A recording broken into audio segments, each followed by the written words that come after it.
এর সাথে ছিল। নিয়ে আসছে উনি ইয়া না করলে তো আমরা এতদূর পর্যন্ত মুক্তির পথ দেখতে পারতাম না। মানে ইলিয়াস হোসেন আপনাদেরকে সার্বিক সহযোগিতা করেছে। হ্যাঁ, আমাদের সব দিকে সাপোর্ট দিচ্ছে। আপনারা কি সাংবাদিক ইলিয়াসকে চিনেন?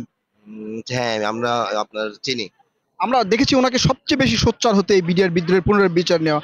তাহলে আপনারা তার ভূমিকাটা কেমন ভাবে দেখছেন? ভূমিকা তো তার অপরিসীম ছিল। সে তো সবসময় ন্যায়ের কথা বলে গেছে, বিডিআর এর সাথে ছিল বা বিডিআরদের কথা বলে গেছে যে তাদের সাথে যে অন্যায় অত্যাচার হইতেছে সেগুলোই প্রকাশিত করছে বেশিরভাগ। আপনি কি বিডিআর পরিবারের সদস্য?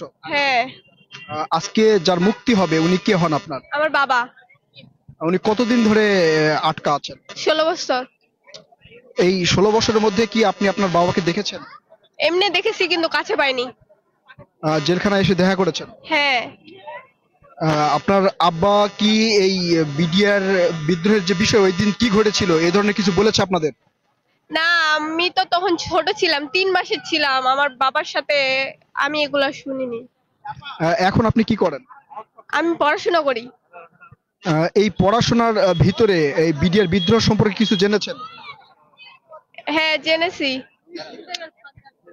আসলে মামলায় এখানে আটক করা হয়েছে, এটা সত্য না মিথ্যা এই বিষয়ে কি আপনার আব্বা আপনাদের কিছু বলেছে?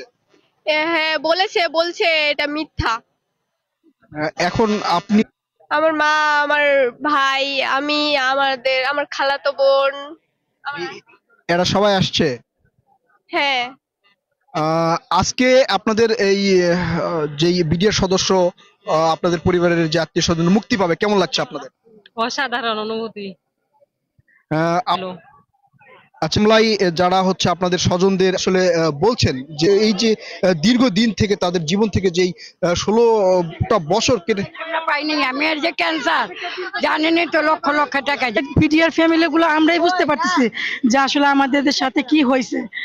সেই দিনগুলোর কথা মনে আসলে আসলে চোখ দিয়ে পানি এসে পড়ে যে আসলে এই দিনগুলো এই দিন যোগাযোগ করছি এটাই।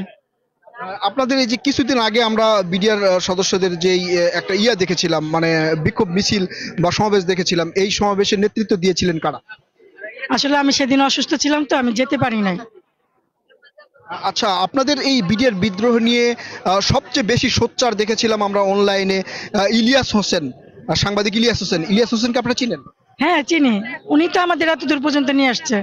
উনি ইয়া না করলে তো আমরা এত দূর পর্যন্ত মুক্তির পথ দেখতে পারতাম না। মানে ইলিয়াস হোসেন আপনাদেরকে সার্বিক সহযোগিতা করেছে। হ্যাঁ, আমাদের সব দিকে সাপোর্ট দিচ্ছে।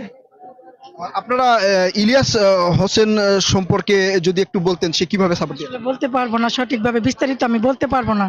তবে আপনারা এতটুকু শিওর যে এই ইলিয়াস হোসেন, আমরাও দেখেছি উনি এটা নিয়ে প্রচুর কাজ করেছে, এই প্রবাসী সাংবাদিক ইলিয়াস হোসেন, উনিও কিন্তু মজলুম, ওনার উপরে অনেক অত্যাচার নির্যাতন করা। অত্যাচার নির্যাতন হওয়ার পর উনি আমাদের পাশে ছিল এবং আমাদের পাশে থাকবে।